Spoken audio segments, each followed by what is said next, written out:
ni kuma assalamu alaikum wa rahmatullahi wa sadiqa ma ka san zai nasa inna allaha wa malaikatahu yusalluna ala nabi ya ayyuhallazina amanu sallu alaihi wa sallimu taslima Allahumma salli ala Muhammad wa ali Muhammad. Wannan shine Bible katako kamar da kuke gani, kuma ina ɗaya daga cikin founder na wannan office wanda kasuwa ce muke so mu soma ta gudanar da harkoki akan karɓar 5 coins a matsayin sakamako na sayan kaya ko kuma aiki ko wani abu mai kama da haka.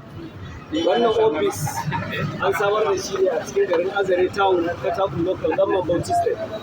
Kamar da kuka gani, muna mai farin cikin bayyana muku haka ɗin ko kuma ce sanar da kowa cewa za mu buɗe ofishi nan da ɗan wani lokaci marar yawa. Karkashin ofishin akwai dukkan bukatun mutane waɗanda ba su fi ƙarfin mu ba, wanda za mu karɓi fayi a maimakon abin da za mu ba su ko menene shi. Wassalamu alaikum wa rahmatullahi.